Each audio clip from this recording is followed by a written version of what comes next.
Audiolibro Un curso de milagros. Capítulo 6. Las lecciones del amor. Introducción. La relación que existe entre la ira y el ataque es obvia, pero la relación que existe entre la ira y el miedo no es siempre tan evidente. La ira siempre entraña la proyección de la separación, lo cual tenemos que aceptar en última instancia como nuestra propia responsabilidad en vez de culpar a otros por ello. No te puedes enfadar a no ser que creas que has sido atacado, que está justificado contraatacar y que no eres responsable de ello en absoluto. Dadas estas tres premisas completamente irracionales, se tiene que llegar a la conclusión igualmente irracional de que un hermano merece ataque en vez de amor. ¿Qué se puede esperar de premisas dementes, sino conclusiones dementes? La manera de desvanecer una conclusión demente es considerar la cordura de las premisas sobre las que descansa. Tú no puedes ser atacado. El ataque no tiene justificación y tú eres responsable de lo que crees. Se te ha pedido que me tomes como modelo para tu aprendizaje, ya que un ejemplo extremo es un recurso de aprendizaje sumamente útil. Todo el mundo enseña y enseña continuamente. Asumes inevitablemente esta responsabilidad en el momento en que aceptas cualquier premisa, y nadie puede organizar su vida sin un sistema de creencias. Una vez que has desarrollado un sistema de pensamiento, sea cual fuere su clase, riges tu vida de acuerdo con él y lo enseñas. Tu capacidad para ser fiel a un sistema de pensamiento podrá estar mal ubicada, pero aún así es una forma de fe y se puede canalizar en otra dirección.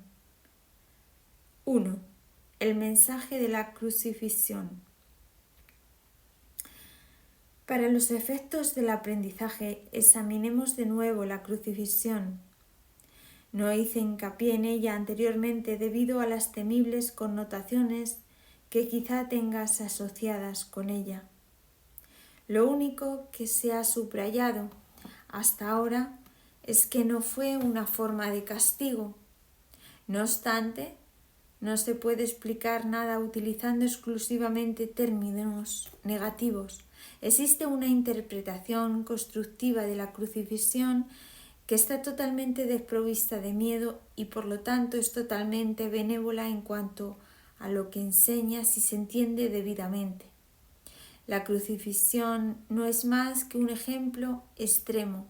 Su valor, al igual que el valor de cualquier otro recurso de enseñanza, reside únicamente en la clase de aprendizaje que facilita.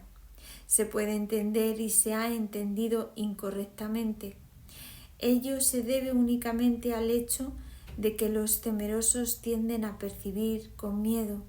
Ya te dije que siempre puedes recurrir a mí para compartir mi decisión y de ese modo hacerla más firme. Te dije también que la crucifixión fue la última jornada inútil por la filiación. Tuvo que emprender y que para todo aquel que la entienda representa la manera de liberarse del miedo.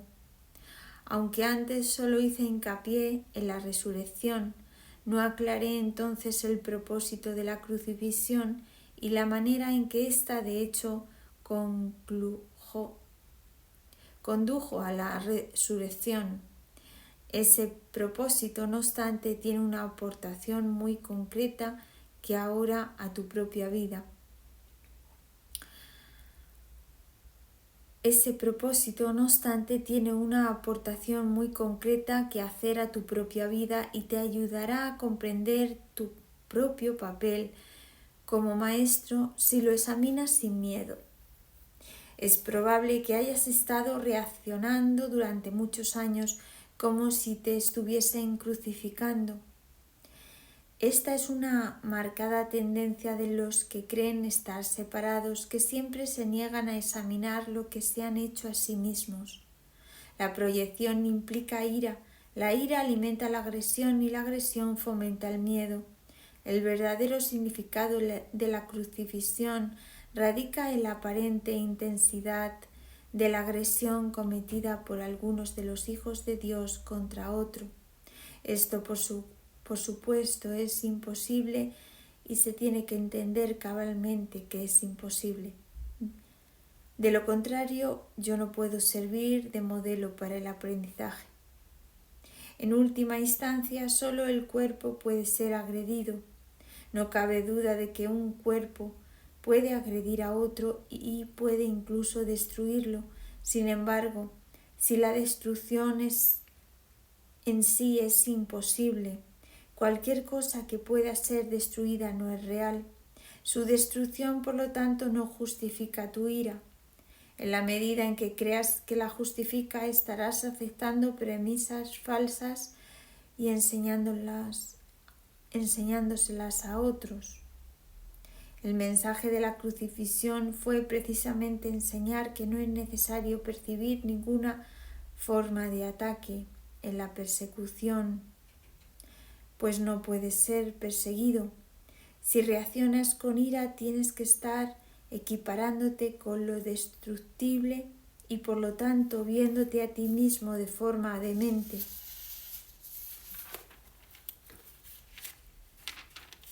He dejado perfectamente claro que soy como tú y que tú eres como yo, pero nuestra igualdad fundamental solo puede demostrarse mediante una decisión conjunta. Eres libre, si así lo eliges, de percibirte a ti mismo como si te estuvieras persiguiendo. Mas cuando eliges reaccionar de esa manera, deberías recordar que yo fui perseguido de acuerdo con el pensar del mundo y que no compartí esa interpretación. Y puesto que no la compartí, no la reforcé. Ofrecí por consiguiente una interpretación diferente del ataque que deseo compartir contigo. Si la crees, me ayudarás a enseñarla. Como ya dije anteriormente, lo que enseñes es lo que aprenderás. Si reaccionas como si te estuvieran persiguiendo, estarás enseñando persecución. No es esta la lección que el Hijo de Dios debe enseñar si es que ha de alcanzar su propia salvación. Enseña más bien tu perfecta inmunidad, que es la verdad acerca de ti, y date cuenta de que no puede ser atacada. No trates de protegerla, ya que de lo contrario creerás que es susceptible de ser atacada. No se te pide ser crucificado, lo cual fue parte de lo que yo aporté como maestro. Se te pide únicamente que sigas mi ejemplo cuando te asalten tentaciones mucho menos extremas de percibir falsamente y que no las aceptes como falsas justificaciones para desatar tu ira. No puede haber justificación para lo injustificable. No creas que la hay, ni enseñes que la hay. Recuerda siempre que enseñas lo que crees. Cree lo mismo que yo y llegarás a ser maestros de igual calibre. Tu resurrección es tu redespertar. Yo soy el modelo del renacimiento, pero el renacimiento en sí no es más que el despertar en la mente de lo que ya se encuentra en ella. Dios mismo lo puso allí, por lo tanto es cierto para siempre. Yo creí en ello y por consiguiente lo acepté como la verdad. Ayúdame a enseñárselo a nuestros hermanos en nombre del reino de Dios. Pero cree primero que es verdad, pues de lo contrario enseñarás mal. Mis hermanos se quedaron dormidos durante la supuesta agonía del huerto, pero yo no pude haberme indignado con ellos porque sabía que no podía ser abandonado. Lamento cuando mis hermanos no comparten mi decisión de oír solamente una voz, pues eso los debilita como maestros y como alumnos. Con todo sé que no pueden realmente traicionarse a sí mismos ni traicionarme a mí y sobre ellos, y que sobre ellos es donde todavía tengo que edificar la iglesia, mi iglesia. No hay ninguna otra alternativa al respecto porque únicamente tú puedes ser la roca de la iglesia de Dios. Allí donde hay un altar hay una iglesia. Y la presencia del altar es lo que hace que la iglesia sea santa. La iglesia que no inspira amor tiene un altar oculto que no está sirviendo al propósito para el que Dios lo destinó. Tengo que edificar su iglesia sobre ti porque quienes aceptan como modelo son literalmente mis discípulos. Los discípulos son seguidores y si el modelo que siguen ha elegido evitarles dolor en relación con todos, serían ciertamente insensatos si no lo siguiesen.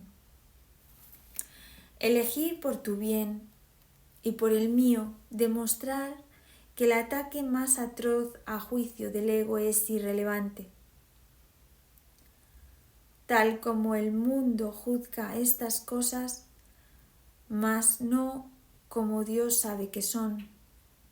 Fui traicionado, abandonado, golpeado, atormentado y finalmente asesinado. Está claro que ello es debido únicamente a las proyecciones de otros sobre mí, ya que yo no le había hecho daño a nadie y había curado a muchos. Seguimos gozando de perfecta igualdad como alumnos, aunque no es necesario que tengamos las mismas experiencias. El Espíritu Santo se regocija cuando puedes aprender de las mías y valerte de ellas para volver a despertar.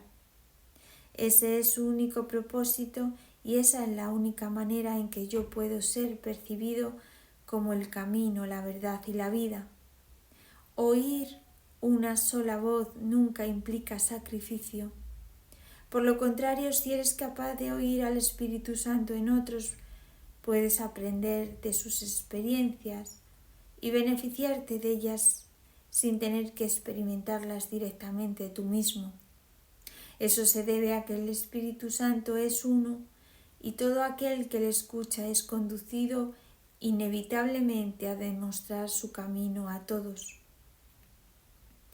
Nadie te está persiguiendo, del mismo modo en que nadie me persiguió a mí. No se te pide que repitas mis experiencias, pues el Espíritu Santo, a quien compartimos, hace que eso sea innecesario.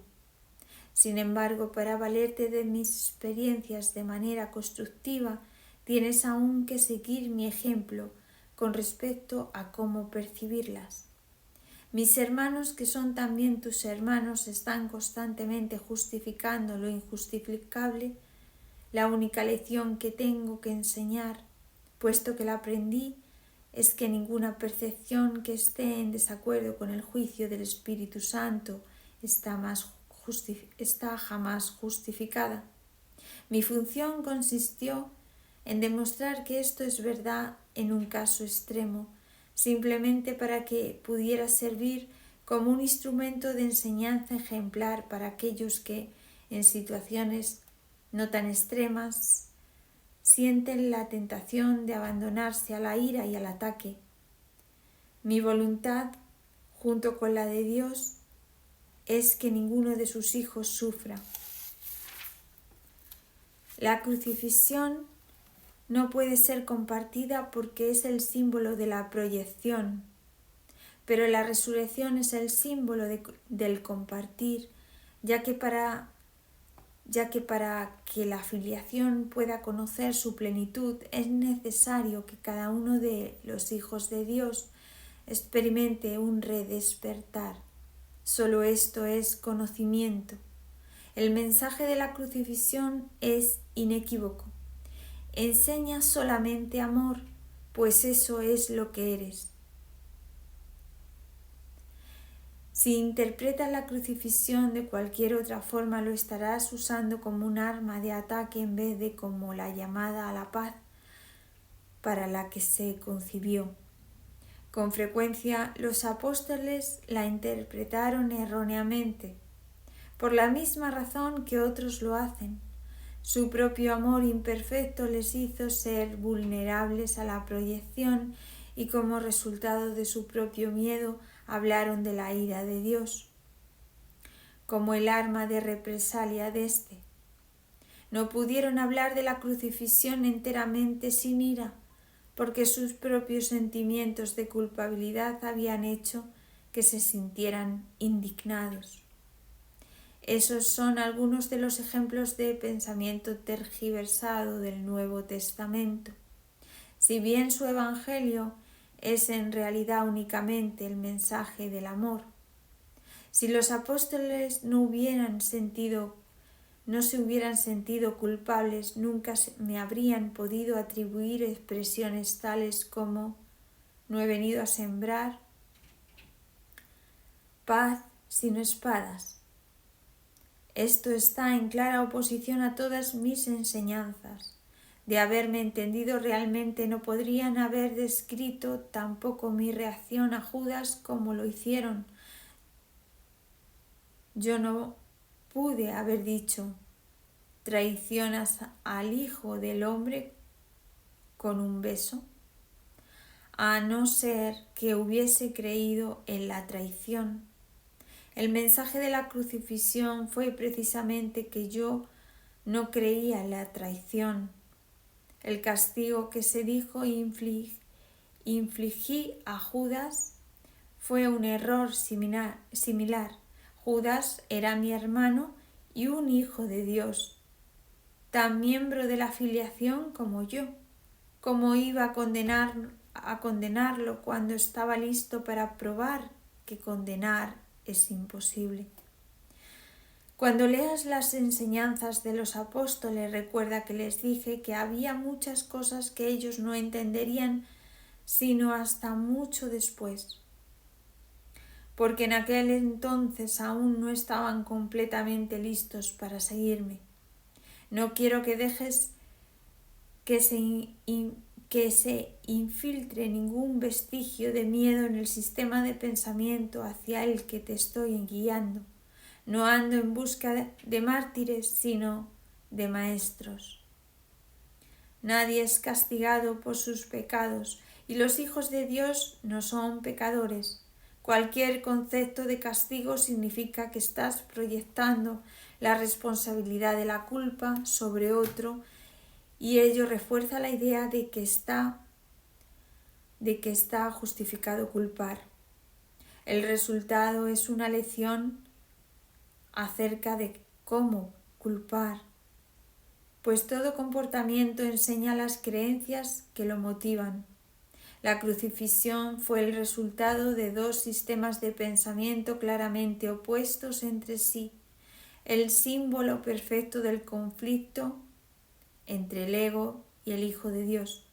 Este conflicto parece ser igualmente real ahora, y lo que enseña tiene que aprenderse ahora tal como se tuvo que aprender entonces.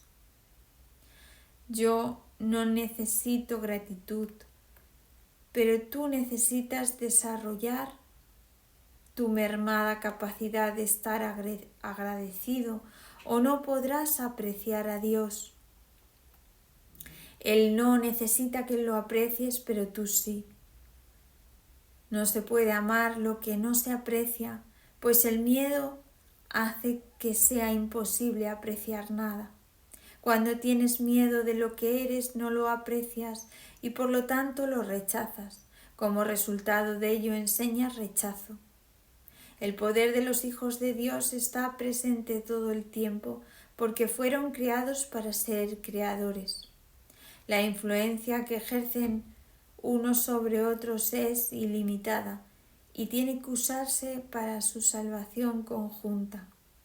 Cada uno de ellos tiene que aprender a enseñar que ninguna forma de rechazo tiene sentido. La separación es la noción del rechazo. Mientras sigas enseñando esto, lo seguirás creyendo. No es así como Dios piensa, y tú tienes que pensar como Él si es que has de volver a conocerlo. Recuerda que el Espíritu Santo es el vínculo de comunicación entre Dios, el Padre y sus hijos separados. Si escuchases su voz, sabrías que tú no puedes herir ni ser herido, y que son muchos los que necesitan tu bendición para poder oír esto por sí mismos. Cuando solo percibes esa necesidad en ellos y no respondas a ninguna otra, habrás aprendido de mí y estarás tan deseoso de compartir lo que has aprendido como lo estoy yo. 2. La alternativa a la proyección. Cualquier división en la mente conlleva por fuerza el rechazo de una parte de ella misma, y eso es lo que es la creencia en la separación. La plenitud de Dios que constituye su paz no puede ser apreciada salvo por una mente íntegra que reconozca la plenitud de la creación de Dios. Mediante ese reconocimiento, dicha mente conoce a su Creador. Exclusión y separación son sinónimos, al igual que separación y disociación. Dijimos anteriormente que la separación fue y sigue siendo un acto de disociación y que una vez que tiene lugar, la proyección se convierte en su defensa principal o, en otras palabras, el mecanismo que la mantiene vigente. La razón de ello, no obstante, puede que no sea tan obvia como piensas. Repudias lo que proyectas, por lo tanto no crees que forma parte de ti. Te excluyes a ti mismo al juzgar que eres diferente de aquel sobre el que proyectas. Puesto que también has juzgado contra lo que proyectas, continúas atacándolo porque continúas manteniéndolo separado de ti. Al hacer esto de manera inconsciente, tratas de mantener fuera de tu conciencia el hecho de que te has atacado a ti mismo, y así te imaginas que te has puesto a salvo. La proyección, sin embargo, siempre te hará daño. La proyección refuerza tu creencia de que tu propia mente está dividida. Creencia esta cuyo único propósito es mantener vigente la separación. La proyección no es más que un mecanismo del ego para hacerte sentir diferente de tus hermanos y separado de ellos. El ego justifica esto basándose en el hecho de que eso te hace parecer mejor que tus hermanos y de esta manera empaña tu igualdad con ellos todavía más. La proyección y el ataque están inevitablemente relacionados, ya que la proyección es siempre un medio para justificar el ataque. Sin proyección no puede haber ira. El ego utiliza la proyección con el solo propósito de destruir la percepción que tienes de ti mismo y de tus hermanos. El proceso comienza excluyendo algo que existe en ti, pero que repudias, y conduce directamente a que te excluyas a ti mismo de tus hermanos. Hemos aprendido, no obstante, que hay una alternativa a la proyección. Todas las capacidades del ego que puedes emplear para un propósito mejor, ya que sus capacidades las dirige la mente, que dispone de una voz mejor. El Espíritu Santo extiende y el ego proyecta, del mismo modo en que los objetivos de ambos son opuestos, así también lo son sus resultados. El Espíritu Santo comienza percibiendo tu percepción. El Espíritu Santo comienza percibiendo tu perfección.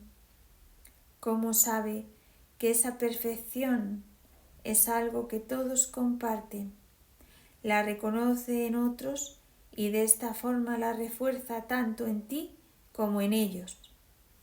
En vez de ira, esto suscita amor tanto en ellos como en ti, porque establece el estado de inclusión, puesto que percibe igualdad. El Espíritu Santo percibe en todos las mismas necesidades. Esto invita automáticamente a la expiación, porque la expiación es la necesidad universal de este mundo.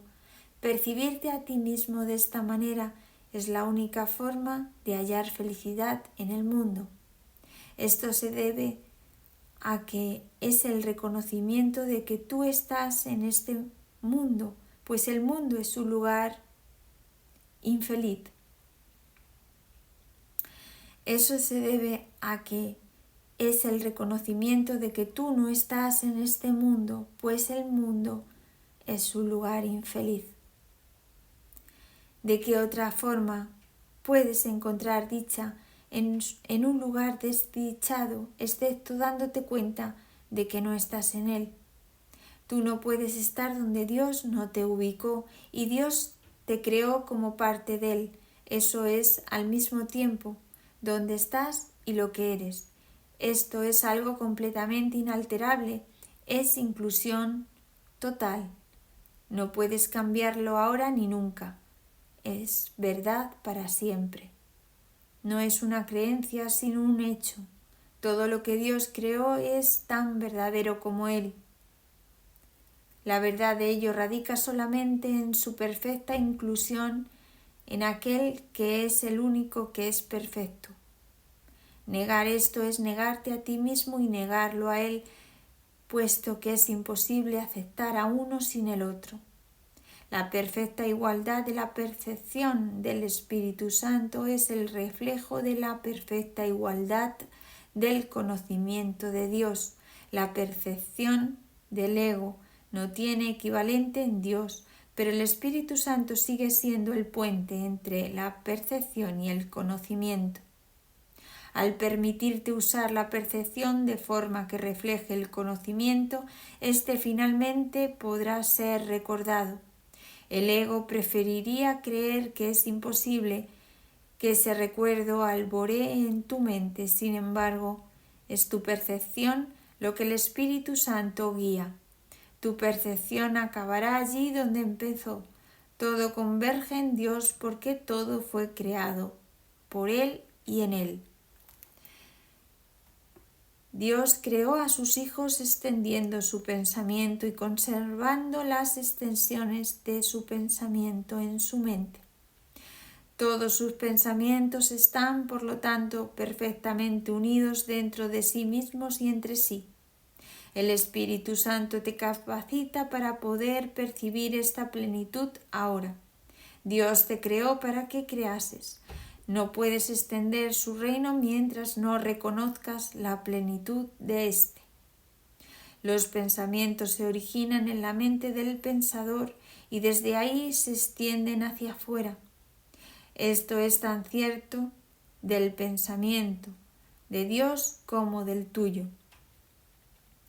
Puesto que tu mente está dividida, puedes percibir y también pensar. No obstante, la percepción no puede eludir las leyes básicas de la mente.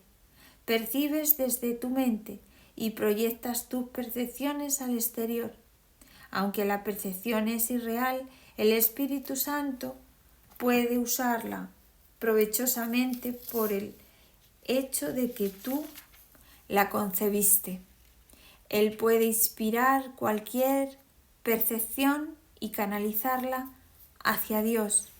Esta convergencia parece encontrarse en un futuro lejano solo porque tu mente no está en perfecta armonía con esta idea y consecuentemente no la desea ahora. El Espíritu Santo hace uso del tiempo, pero no cree en él. Puesto que Él procede de Dios, usa todo para el bien, pero no cree en lo que no es verdad, puesto que se encuentra en tu mente. Esta también puede creer solo lo que es verdad. El Espíritu Santo puede hablar únicamente en favor de eso porque habla en favor de Dios. Te insta a que le devuelvas a toda tu mente a Dios, ya que en realidad tu mente nunca se separó de Él. Si nunca se separó de Él, solo tienes que percibirla tal como es para que retorne a Él. Tener plena conciencia de la expiación es, por lo tanto, reconocer que la separación nunca tuvo lugar. El ego no puede prevalecer frente a esto porque es una afirmación explícita de que Él nunca existió. El ego puede aceptar la idea de que es necesario retornar porque puede, con gran facilidad, hacer que parezca difícil. Sin embargo, el Espíritu Santo te dice que incluso el retorno es innecesario porque lo que nunca ocurrió no puede ser difícil. Mas tú puedes hacer que la idea de retornar sea a la vez necesaria y difícil.